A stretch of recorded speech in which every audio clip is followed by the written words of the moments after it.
Welcome back, everybody. Another episode of Factorio C Block. This is episode number 27. Today, we will continue adding and building up our new science area, which we just started last episode. We need to make quite a bit of petrochemical stuff. We need naphtha, methane, and plastic, and sulfuric acid, all that kind of stuff we've made before, but in greater quantities and more streamlined layouts, that kind of stuff. Off camera, I made all of the plastic area, which is this massive monstrosity here to the right. And over here is a sulfuric acid area. And I also completely finished the quality of life area. Well, maybe it's like 99% finished. It doesn't have absolutely everything we'll want, but it's making all the machines, all the belts, inserters, all that kind of stuff we're going to want for the rest of the playthrough. It doesn't have things we might just want to have fun, like if I want to make some grenades. I didn't add that. We'll just add that as we go. There's some gaps left. And I designed it in such a way so that once we've researched all the different machines, all of the most advanced machines will be at the bottom of this row and the bottom of this second row. So we'll have 2 rows to go down to pick up all our stuff, or we could just request it from our logistics slots. But that kind of posed a problem because the way I designed this with direct inserting, when we make, for instance, a splitter, it needs to get directly inserted into the fast splitter and so on into the express splitter on down the line. And there wasn't room, because I tried to make it compact, there wasn't room for a passive provider chest. So everywhere where we don't have a particular tech researched, I just got rid of that machine and I changed that direct insertion point into a passive provider chest, like right here. So I guess we can actually turn a few of these on, because I haven't actually added to them. Those are already limited. Yeah, okay, let's get some belts going, actually, and maybe inserters. And then we'll turn on the plastic and probably assembly machines. Why not? I think we have all the stuff here to make most of this stuff. Robots are coming. There they are. All right. We need belts being made first. Oh, okay. Here's an issue. So these guys need normal belts. These guys don't need red belts. These guys don't need belts. Okay, just the first tier needs the belts. They're requesting them. So this guy here does need a drop-off point. So we'll just give him a passive provider out the top like that and limit it. And tell it to do something like that. There we go, so it can get directly inserted into that. I guess if I had thought about that ahead of time, I could have put this guy in the middle and given him like an inserter going directly into those, but I suppose this will be fine. Maybe I'll even redo that eventually, but probably not. Okay, there we go. Robots! A swarm of robots! Okay, lovely. I did consider that for the inserters, which needs kind of like a similar thing. This guy needs to come down to here. Okay, that's set up, and then the fast inserter needs to go left and right to these two. And that gets directly inserted, so I can actually... Let's see, this guy is making inserters. He's getting directly inserted. So for this chest, I don't need that there. And then for this one, we don't need the fast inserter. This one takes the green inserter, so we can drop that one out, so on and so forth. There we go, and that'll be good until we set up the rest. And then, you know what? Let's just leave that the way it is. What did our power spike do at all? Not too much, I guess. We'll see how the robots deal with charging. Once they get faster, it gets easier to charge them because they can get to the charging pads faster. And ever since I picked up those storage container boxes, these things, the robo chests, it's been working fine because the roboports charge just fine. They've been charging from these pads just fine. Let's go turn on the plastic. Plastic has just one... everything's plugged in. I just need to plop down I need to connect it to our grid with a power line. And then it should all just start going. There we go. Boom. Okay, we did get a bump in power there. Alright, so we're making plastic similar to how we did it before. We've got these modules we've used before that are making coal, which is going down the line, getting liquefied. We're doing it a little bit differently after that, though. So this stuff's making water, obviously, and we're splitting it, getting rid of the hydrogen, or rather getting rid of the oxygen, burning it off. We're taking the hydrogen and the liquefied coal, getting liquefied into carbon dioxide. And we are catalytically synthesizing methanol with green catalysts, which use that aluminium and silver ore, which is coming in right here. We've got the frames. Okay, they should be going in. I think I got the... if you put too many frames in here, it can be a problem because the machine will shut down because it can't get rid of the stuffs, but we got 4 machines there. Here comes the first coal already. I already primed all these guys with coal before we started, so we're already making that. This particular process, it does use these ores, which we put on our belts, and it requires many fewer machines. It's actually like about half or to a third of the amount of machines we did when we did it this way. When we did it last time, we were directly converting the cellulose fiber into methanol gas, which was simpler, but it took more machines. When we processed the cellulose fiber all the way into coal and liquefy it and use the catalyst frames, and yeah, I know that in real chemistry, catalysts are rarely used up. I get it. I didn't design it. Don't ask me. It's not my fault. This takes a lot fewer algae farms. Otherwise, we would have had like triple that space for the plastic, and that would have been a bit ridiculous. So I decided to use our filter frames for this one. Okay, this is full up. Did this get done? Are we making? What's happening? Oh, we've got plastic. Okay. So let's track it. Let's make sure it's working. This is missing some methanol gas, which is coming from here. Ah, okay. Do I have too many frames? Yeah, okay. So this is a problem. I put 40 in here just to try it. Typically, I put 20 to 30, but I thought if I had 4 machines, that might work. Okay, let's take 4 out. Let's just reduce it to 30 and see if it stays okay. So now it's at 30. Is that going to be stable? Or are the frames going to get stuck? Looks like that's okay. Yeah, you don't want too many in here, because if this can't get rid of its catalyst frames getting put into the machines, it will stop producing. These guys can't get rid of their frames, they will stop producing, but that seems to have worked. Okay, so then I need to... Yeah, that seems to have done the trick. These guys are, we're synthesizing the propene from methanol and steam. That's getting... This part's pretty simple. It's just liquid to the bar. And then voila, plastic. Pretty nice. Okay, so let's go update this one down here. Should be stuck as well. Okay, so for future reference, 20 to 30 frames, not 40. 40 too many. Okay, there's 6. We need to take out 4 more. I should have taken out 20 total, right? There. All right, now are you working non-stop? What are you waiting on? You are waiting on hydrogen gas. Why are you waiting on hydrogen gas? There should be plenty. Oh, the ones down here aren't making any because... Let's go check on that. We're missing a step somewheres. Hydrogen, hydrogen, hydrogen. Oh, okay, I had to rewire this. Yeah, this is why I like turning the whole thing on and then going over it and just making sure stuff works. Because, I don't know, I'm making a lot of stuff, and it's easy to make tiny mistakes when I have to move things around and provide for spacing for other things, and I just missed that little pipe. Okay, good. That's producing. We've got plastic. We've got our quality of life area. We've got these things which we can expand downwards and to the left. It did end up taking the plastic. I tried to make the actual output chest kind of close to our nexus of activity right here. And it's a little bit closer than I would have liked, but not too bad. I would have liked it to be like here, but it ended up taking up more space than I thought, of course, like everything. I also added stone bricks right there. These guys are going crazy. We probably don't have enough robots in the system. We've got 458 logistics robots. Like, maybe they're kind of keeping up now. That's not going to be enough in the long run. So we'll probably add to those periodically. Okay, we've got... okay, our assembly machines are here. Our belts are here. Our inserters are here. No stack inserters. I guess because they're getting added directly to this.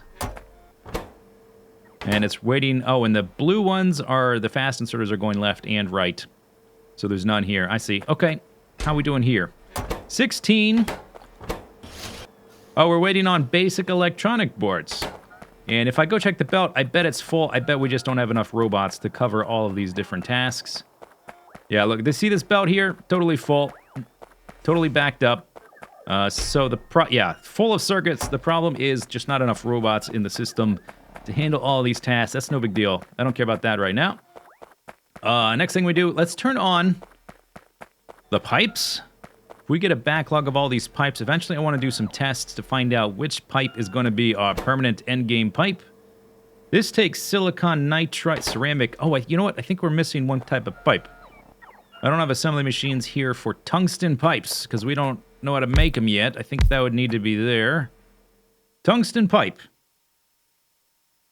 I bet it is. No, it's not there. It's not there. Here we go. Okay.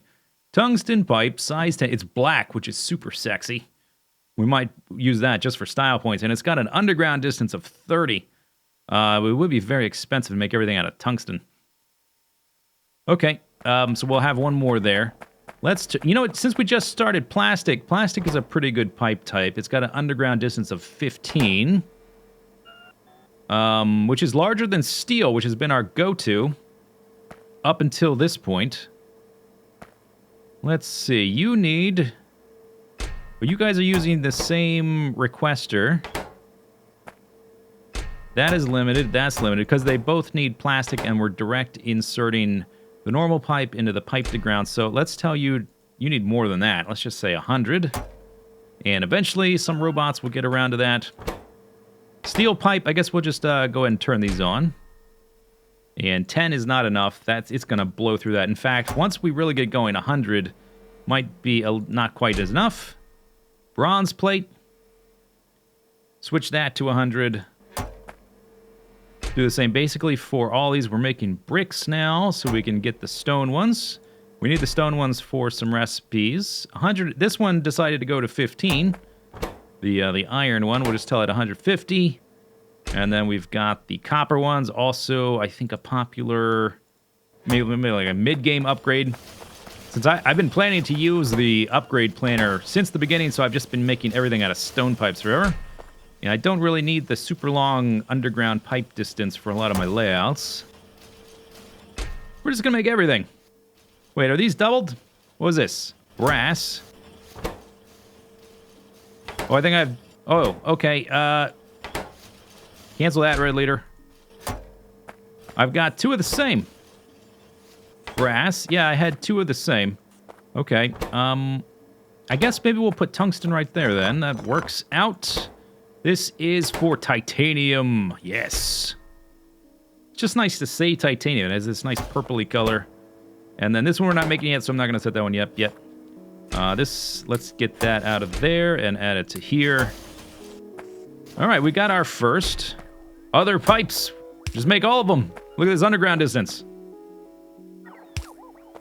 Compared to... It doesn't look that long now that I'm looking at it. Oh, it looks like the same as steel. Steel says... Oh, the underground distance is 15. The size is 10.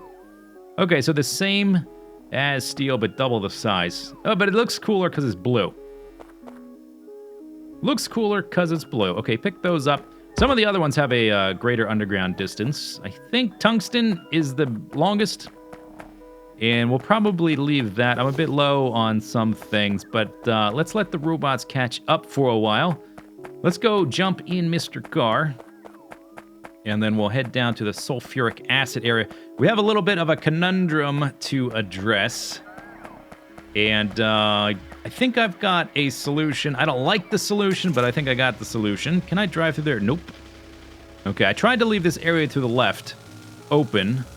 So this will be like a come to the base and jump out of your car spot eventually. Eventually, maybe we won't be able to drive through here, but by then maybe we'll have enough robo-suit stuff. We can just run everywhere super fast, super lickety-split.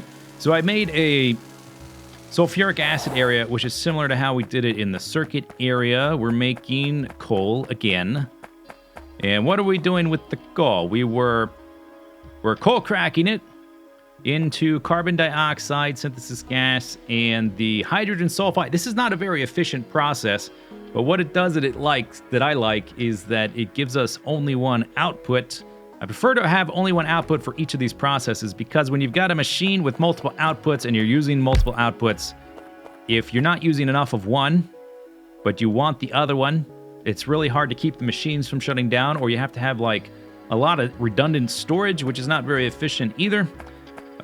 So I've tried to make each of these layouts just make the one thing. But here's the problem. We need methane gas for the purple science. Methane gas, not methanol, methane.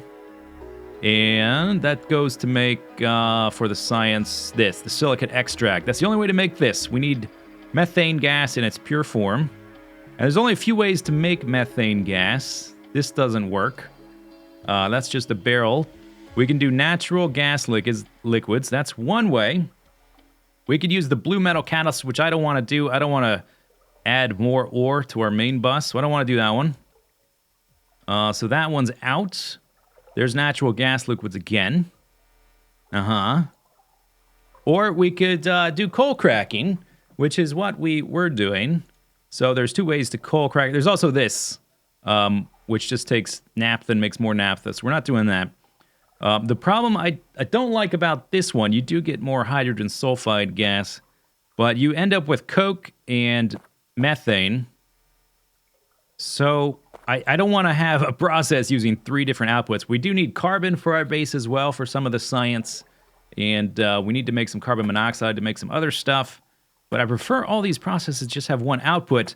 However, this is the best way to get methane gas. Like, by far, this process, it says we don't have the tech. It's specially enabled just for C block because you need these kind of processes to progress through the game. We could do that or natural gas liquids. Natural gas liquids comes from cracking coal, and you also get the coke output, which I don't like because it's hard to get rid of. You can turn that into carbon, which takes carbon dioxide, which means you need more algae farms. And then you can liquefy that into carbon dioxide or carbon monoxide, which I guess is what we're going to do. But we're not going to do this. We're not going for the naphtha from this process. Since we need the methane gas, we're not getting our sulfuric acid this way. We are going to make our methane gas with the one I just showed. If I can find it. Yeah, this one gets us a lot of methane gas. And for as much methane gas as we need, the layout will also provide all the hydrogen sulfide gas we need. And it's also going to get us coke, which will turn into carbon. Which we also need a little bit of. The only problem is, like I said before, where is the thing? It is, let's see, it's this one? Yeah. Okay, so this is the one we're using. The only problem is we can store like a little bit of each one and then burn them off. But here's the problem. Like, what if we're using this one, but not this one? We need to be burning off this one. But what if we need this one and not this one? Because sometimes we need one and not the other and vice versa. So what if we need this one? When we're burning off this one, you see the problem here is that basically we're going to be burning this off and it's going to be running nonstop the whole time, which I don't really like the idea of. And so we're going to have a special cut-off switch so that if everything is running nonstop, i.e. It's not being used and our tanks are full, we're going to have to shut it down with some circuity stuff. But I think that's going to solve the problem, and there's nothing to do about it because we need the methane gas. Okay, so after doing a bit of tinkering, I think I've got a solution for our problems, and today we're going to do something mildly technical. Surprise, surprise. We're going to set up a 5-way NOT AND gate with a series of decider combinators.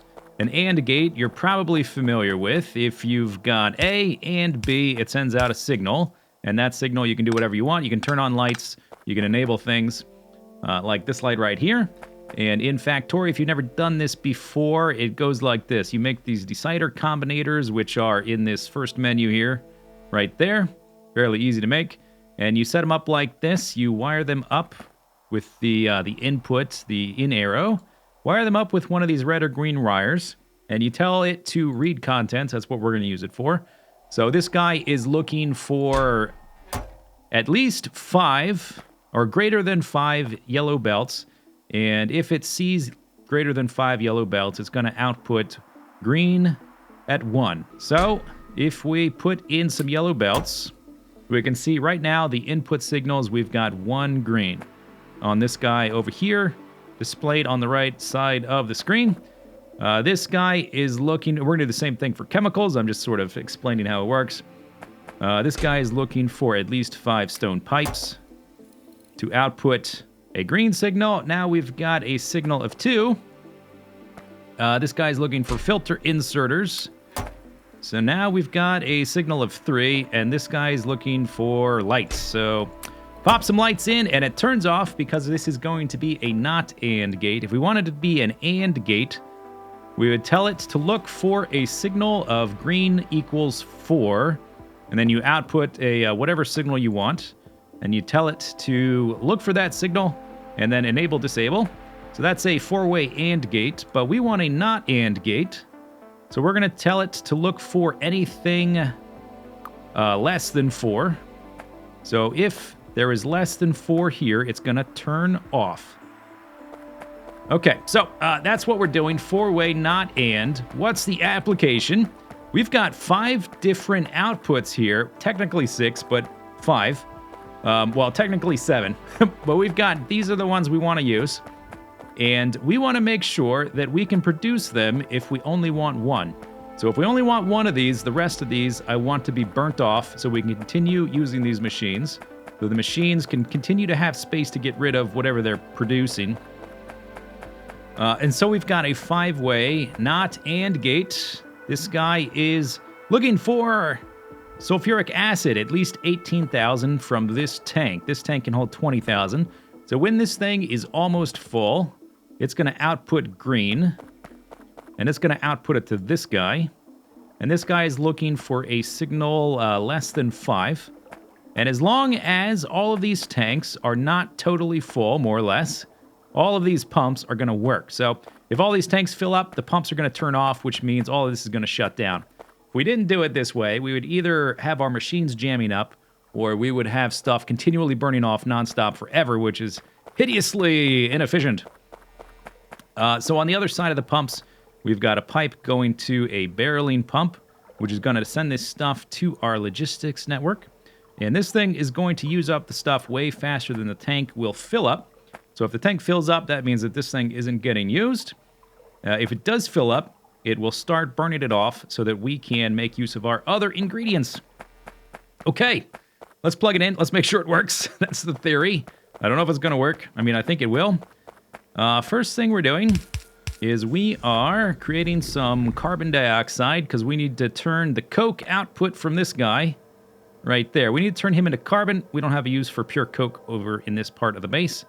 So we will have a use for carbon. I think it's in the military science. Yeah, so this guy, the weapons testing circuit board, needs some carbon. But the only other important thing to note is that we're turning the carbon in order to get rid of this solid ingredient. We're turning it into carbon. Then we're turning that into carbon monoxide. And then that, if it's not getting used and we don't have much use for it, it's going to get just vented.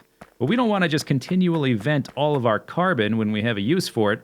So I got another little networky thing set up. I've got these inserters set to only be enabled if there is more than 800 carbon in this chest. And so if our carbon is getting used up and sent off to make military science or whatever else, then these guys will not just void it as carbon monoxide via these things, the flare stacks over there. Okay, so I think everything's set up. Let's make sure it works. We're turning coal into, we're cracking it into coke, hydrogen sulfide gas, benzene gas, methane gas. The benzene we don't have use for. So we're not doing anything with that. The benzene gas is just, well, I am going to go ahead and barrel it. I guess we could request some barrels. And the robot should show up soon. Could use some more lights over here as things fill up, and then we can go check to make sure they're working. And that should be on the network. It's just going to take a minute for the robots to get over here because they're not super fast. Yeah, here they come. They're not super fast right now, so we're going to barrel that up. And as soon as this thing fills up, it's just going to start voiding the excess because we don't have another use for it. Then we've got the hydrogen sulfide gas. That is going up here to the north, and that is turning into sulfuric acid like we've done before. We're cracking the air in half. We're getting rid of the oxygen. Or, no, nitrogen. We're getting rid of the nitrogen. We're taking the hydrogen. No, sorry. Too many words in my mouth, in my brain. We're taking the air. We're splitting it into nitrogen and oxygen. Nitrogen go bye-bye. Oxygen goes in here and creates sulfur with hydrogen sulfide, and then the rest of the oxygen goes over here to turn that sulfur into sulfur dioxide gas. And then that gets turned into sulfuric acid like we've been doing for a long time. Looks like it's working. We need like a little bit more than one. That's why I have two, but that's why they're going kind of slow. Okay, so sulfuric acid is coming here. And you can see the pumps are working because the tanks are not full. And now we've got a barrel here. So this is good, means we can start making batteries.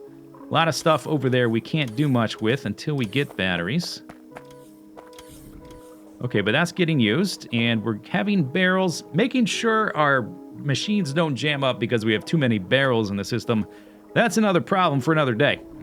But this is going to be making carbon monoxide, but there's not any here yet because there's not enough carbon in these chests. There's 522. In fact, we can sit here and watch it get to the threshold of 800. It's not going to do anything until then. Maybe we'll come back. Okay, so then the other thing that's happening here, we're taking the methane, and the methane is coming over here to this pipe. The methane is going up here to get barreled, and it's also coming over here to get cracked with steam into methanol. The methanol is going up here to get barreled, and the synthesis, or no, this is residual gas. That's also getting barreled. How are we doing on these? Yeah, it looks like it's going to take a while because the barrels do hold quite a bit. Each of these barrels holds 250, and it stacks to 10, so 2,500 per barrel, and then I think we've got enough there for, that's 10, 100 barrels, 25,000? No, 250,000 of each just in these chests, so yeah, that's going to hold a lot. It will take a while for these to fill up. We will confirm that it works. Oh yeah, okay, so I think we can confirm that now that we're over the threshold here. We've got more than 800, more than 4 stacks. It is indeed taking the rest and burning it off, or at least storing it in a tank for now, because we needed that to be over there. In order to, I guess I could have done it slightly differently if I had taken the carbon, and I could have used the carbon and in a chest and read the chest instead of reading the tank, and then just void off everything extra. Don't know if we're going to do much with carbon monoxide, so maybe in the future, maybe I'll even change that. Most of carbon monoxide is used for metal, which we don't really need anymore, because that's all being produced to the north of us. It makes synthesis gas, which we might want, or we might get a different way. And it makes naphtha, which we might get a different way as well. We do need naphtha. But now that I've got this, once we confirm that this system works, I was going to do naphtha, which is spelled funny, and naphtha. I was going to do this a different way. I was going to try to do it where we had a whole area just making naphtha, but if this works, and it seems to be a good system and it's reliable, I think we're going to do naphtha this way, because we do need natural gas liquids, and we do need base mineral oil, and we can just void off the extra coke. And I didn't want to do systems like this. It will take the red metal catalyst, which is no big deal. Didn't want to do a multi-output system, but now that I've figured this out, if this works, then we definitely will, because it'll be more space efficient. All of this right here is producing 5 different things. Well, I guess 6 if you count carbon monoxide, which we don't really have a use for. All of this is just for plastic, but we do need a ton of plastic. All right, well, I've let the system run a little while. I've been doing some tweaks and balancing some pipes and inserters and that kind of stuff. We've got 16K here for sulfuric acid. We've got carbon monoxide filling up, methanol filling up. It's going to take a while for the residual gas to fill up. because we're not getting very much of that compared to the others. So instead of sitting here twiddling our thumbs, doing nothing, waiting for that to fill up, we're going to move on. I'm going to end the episode here and start working on the next stuff. I did tweak some values here. I narrowed this, I reduced this number from 18 to 15 because this blow-off valve is looking for 80%, and the value I was looking for here would be over 80%. Anyway, I adjusted some things, and we'll continue to monitor the situation. Next time, we're going to do something similar. I just decided, just now from this episode, do something similar to get some naphtha and some mineral oil. We need the mineral oil for lubricant, and we need naphtha for several things, science, stuff like that. And once we've got those two done, those are the last real big hurdles for the petrochemical stuff, and we can start setting up science again. We'll have all the different ingredients, all the petrochemical stuff, all the metal, and the circuits is already here. We will be good to go, and we can start researching. Hooray! Anyway, that's it for the episode. I hope you enjoyed it. Leave your comments, your questions, your suggestions below in the comment section, and we will see you next time. Bye-bye.